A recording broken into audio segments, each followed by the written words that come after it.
All right, we can go ahead and get started. So thank you for coming. I know it's the last session of Drupal Corn Camp, so I appreciate some turnout. This is the Site Builder's Guide to Project Management. If you want to follow along, the slides are available at this link. So my name is Genevieve Johnson. You can find me around Drupal and IRC as Jen Johnson. I work for the University of Iowa in Central ITS. I'm a web developer there, and I've been working with Drupal for about 5 years. And my role with Drupal has really changed over that time. So I started as just a content editor and got into doing some site building, and then a little bit of theming, and then custom module development. So I've really kind of had to wear all the different Drupal hats. And so now with that experience comes someone thinking that I know enough to actually run and manage my own projects without actually having formal experience. And I think that's a role that a lot of people in the Drupal community find themselves in, especially when a lot of us work on very small teams or by ourselves. You don't always have the support of a team that's going to have a project manager. Or in my case, we have some project managers available, but they work with all of ITS, so they aren't always available to be on all of our projects. So for every project, there are 3 groups or things that I think are really important to get to know at the beginning. So the first is what I loosely call the site owners. So these are the people that are going to be responsible for the site after development is done. They're going to handle the content. They're going to know who the users of the site are, or they might actually be the users of the site and the site visitors. And they're the ones who are hopefully coming to you with a plan or some idea of what they want, but they probably don't always know exactly what they want. There are going to be times where you may need to make recommendations of how something should be handled or displayed on the site. And so knowing what their goals are for the site and what their target audience is can really help to form some of your recommendations. So the better you know them and their organization, I think the better some of those recommendations can be made. It also helps to know who the decision makers are on their side, because you really want to know who can champion your ideas and get some buy-in when there's a difficult decision to be made. It's also, you should know your development team. So if you're working by yourself, great, you're done. You know what you like to do. But when you start working with more and more people, it can be really hard to know, what does everyone like to do? What are the things that they don't like to do, or maybe they just aren't as comfortable doing it if they don't have the experience. It's a great way to help them find tasks throughout the project to help them improve their skills or to do what they're good at. I know we like to do a little bit of cross-training on our team, but everyone still has a specialty. And then knowing the project. What is it that the site owners want you to build for them? What are their functional requirements? Who's going to use the end product? And not just what the goals are of the site owners, but how they're going to measure them. So, when someone just says vaguely, well, we want to redesign our website because we want to, get more traffic on the site, that could mean different things to different people. More traffic could mean they want to increase the number of people coming to the site. It could also mean they just want people to go through more of the content on their site and spend more time there. So really fleshing out what they mean. So once you know what you're building, how do you keep track of that? And the requirements always change. Even the simplest project I've had with the most upfront requirements, they change over time. There are a number of task tracking software solutions available. Everything from Trello, Basecamp, ActiveCollab. I've used a lot of these, not all of them. And I don't have one clear recommendation. I think you need to find the tool that's going to work for you and your team. What is these? Are these different from these or task software tracking within Drupal? No, these are outside of Drupal. So just like any PM project or any other Microsoft project or anything? Yep. A lot of teams will use Jira. That's not up here. So, okay. So there are a lot of options for these keeping track. Where? freeware options? Some of these are free, not all of them. Trellis free, Basecamp has a free version and it's a paid version. Yeah, and I don't quite remember. I think some of them have, like, I think Asana maybe has some that's free, but then you get more than so many users, and I think you maybe have to pay for it. I don't quite remember. So it's just something to investigate. I just want you to know that what I'm talking about isn't necessarily specific to just one tool. So within whatever tool you're doing, what I have found to be really helpful is to have an overview of each of the features that you have to build out for the site. And when I say feature, this doesn't necessarily correlate to one feature. If you were to use the features module in Drupal to export your configuration into code, this could encompass multiple features, multiple modules. It's just an overview of what you have to build out to kind of have a large picture overview of something for the client. So in our case here on this example, we tried to document where this content type or vocabulary was going to be used, how the nodes related to each other, what users or roles would be interacting with the content type to get a rough idea for the permissions that we would have to implement here, along with the content that would be displayed on these pages. And this just kind of helped us guide the rest of the tasks and to make sure that we were asking the right questions of our clients when we got into meetings. It helps just kind of bring up some of the holes in your questioning. All right, so you have an overview, and now you have to actually put together tasks. So this is a real example of a task that was in one of my projects. It simply had the title Mockups with a due date that was assigned to somebody. Now, I don't know about you, but I have no idea what the deliverable was supposed to be for this. So I go and I'm talking with the person that this is assigned to, and I said, hey, someone else created this task. They assigned it to you. What are we supposed to be doing? Well, he didn't know. So we closed out the task, only to have the person that created it wonder why we closed it without giving the client a deliverable. And so just being really clear, what needs to actually be done. So actionable tasks hopefully have a better title. So in this case, this is actually a bug report, but any webmaster can transfer the website ownership. And then we like to break out in our body area, what the problem is. If we have a proposed solution, to summarize what that is, steps to recreate issues if this is a bug report, or any other supporting documentation. And so when it's really clear from your task what needs to be done, there's a better chance that things will get done. All right, so then we've played around quite a bit with how to organize our tasks. It can be really daunting when you look at one giant list of all these things you're supposed to be doing. So we've tried to create some buckets for ourselves. So we start with this 1.0 release, or whatever iteration this is. This is like our go live blockers for the website. Our 1.0 release wish list is where we put the things that the client would really like us to get to before they go live if they happen to have time and money left. And we've already done all the things in the 1.0 release bucket, but if we don't get to them, we can still launch their website.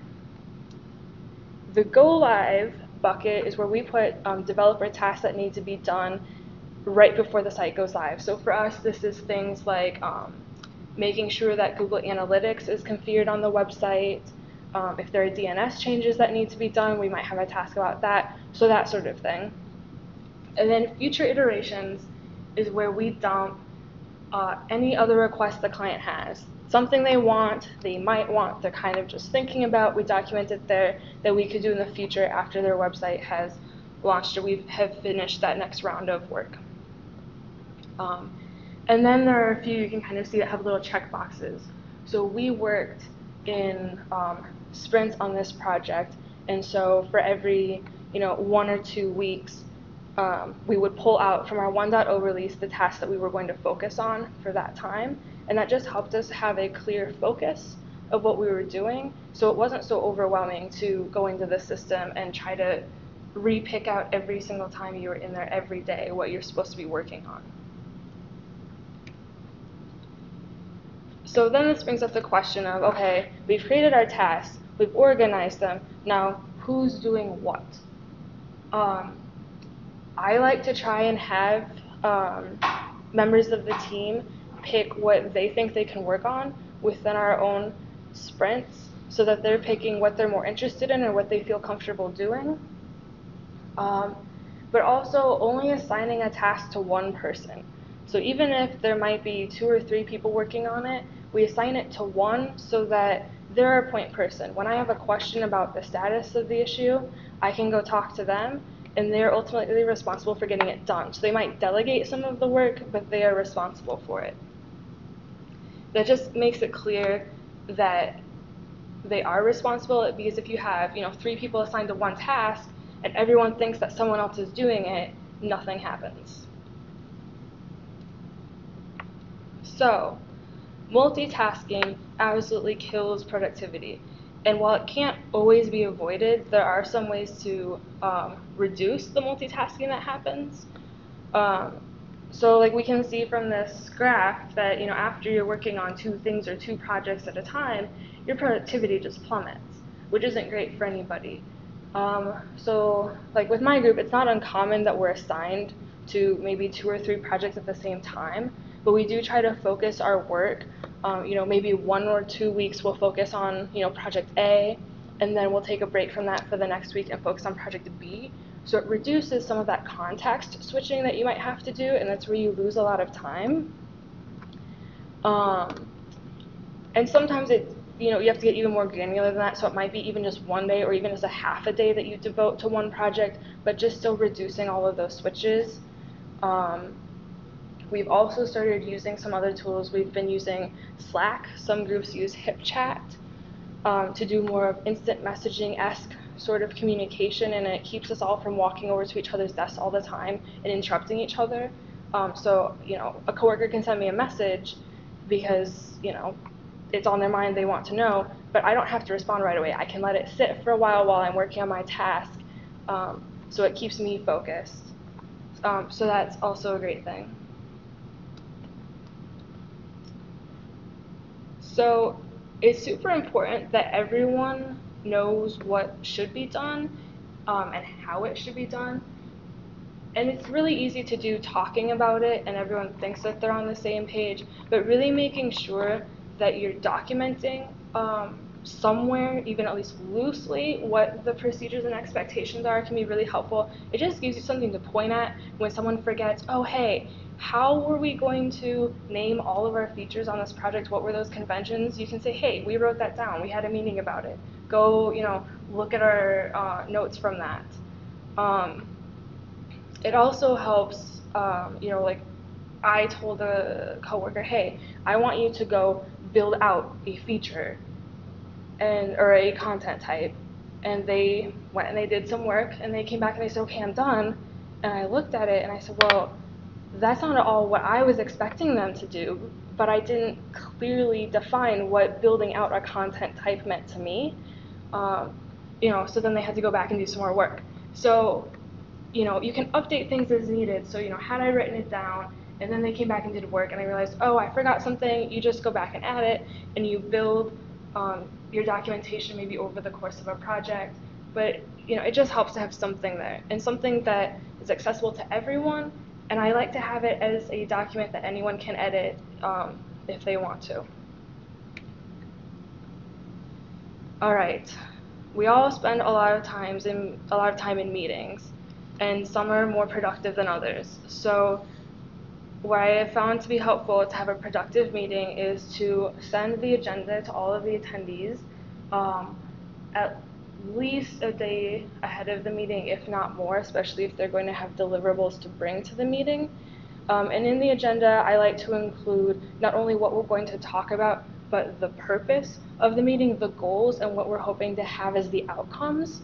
I just think that really helps everyone prepare and know what's expected to be done and why the meeting is a valuable use of everyone's time.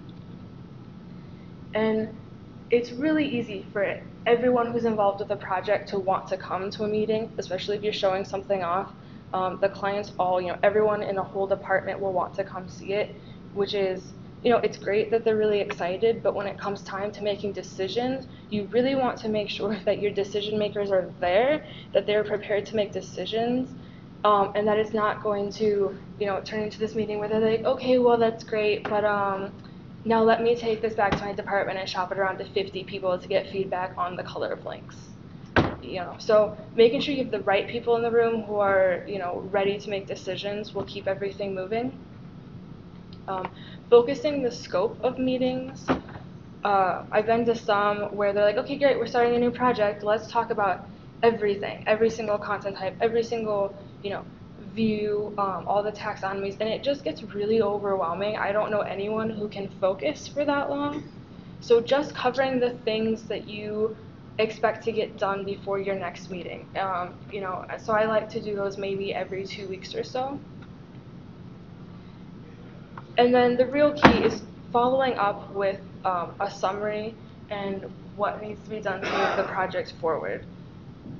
It's super easy to skip this step. I know everyone's busy and it feels like a waste of time sometimes to summarize what was decided or discussed in a meeting.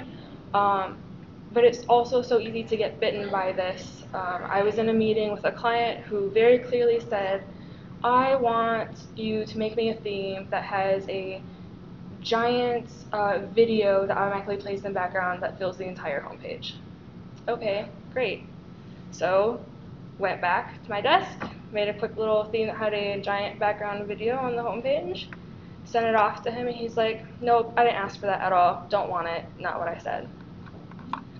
Well, it was, to me, very clearly what he said, but because I didn't send him notes, there was nothing to document what I heard or what he thought he had said to make sure that we were really on the same page after we left the room.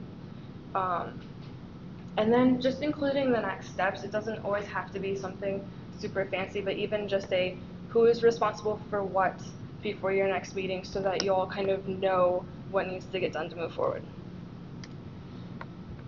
So communication is absolutely critical, not just with your clients, but also with your team members.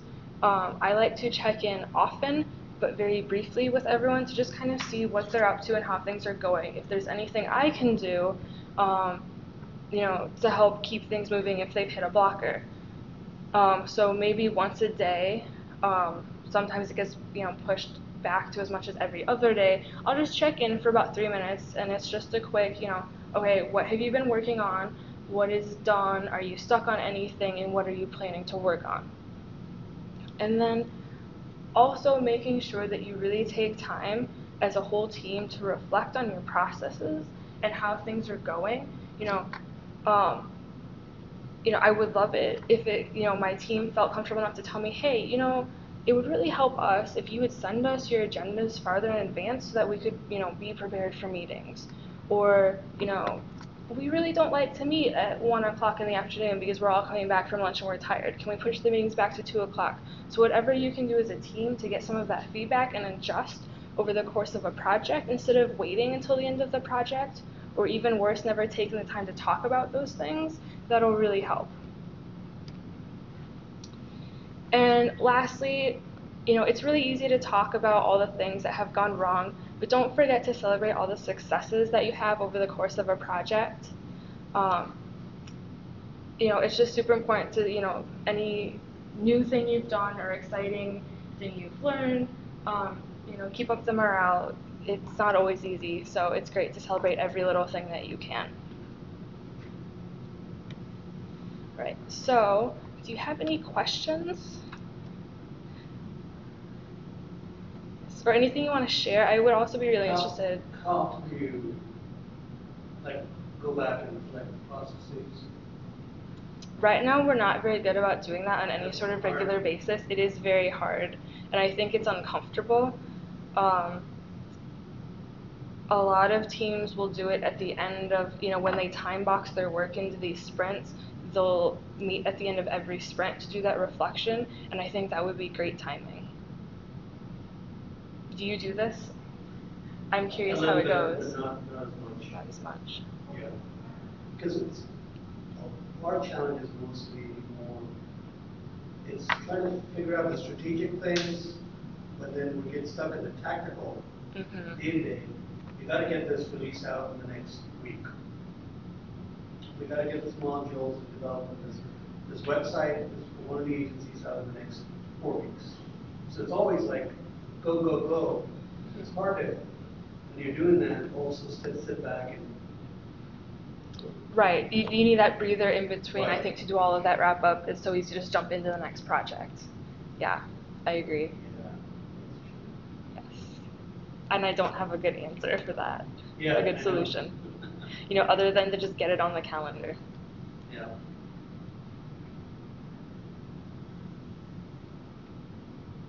Anything else? So does Drupal have any built-in modules that guide you towards Project PM? You know, managing their Drupal installations or Drupal implementation? Does it have any modules or to help with that? Not that I'm aware of. I was curious if they had any modules for PM for managing Drupal projects. Are you looking for for task management or? What? You do you want a Drupal module that would help with task management Well, for I'm the just saying, project? okay, looking more from an administrative point of view, we've got all these different sites that we're building for different agencies across the state of Iowa, and from the office that I sit in, office of the CIO, we basically are going to need to monitor these different sites and keep looking at where the progress is with these 20 to 50 different sites that are being built. So right now it's being done spreadsheet, you know, some maybe Microsoft project, whatever. But I was just curious if there was something in Drupal that will allow you to look at all your installations across, and then say, all right, this is how you would, and have the list of all the team members from different projects in there that you can collaborate. You might be able to build something out of that using more modules. Which it's a ticketing system and allows you to have different clients. And we're building our new site now, and we're going to use that for content management issues, so that when we find something up on our content on the website, we can create a ticket, and then the content manager can fix it. You might be able to do something similar, but we use, in our office, we use Jira for technical development. Which one? Jira. Jira, okay. Yeah. It works really well. We get multiple projects. Depending on the size of your team, it can be really cheap. Right. Like 10 users is like $20 a month or $30 a month. Who are you with? Huh? Who are you with? I am technical director at Illinois Legal Aid Online. We are a nonprofit based in Chicago. Okay. So it's one Drupal website that you're managing? It's we're in the middle of actually conversion from 4 Fusion websites to one Drupal site. Okay. And there's a lot of moving parts, and I've got 2 remote developers that are working on it with me. So having everything centralized in a web-based system is really, really important. Sure, yeah, I agree. So you're using Jira right now? And we like that. Yeah. Yeah, I've heard good things of Jira. Yeah, I'm just starting to look into it. I've heard good things.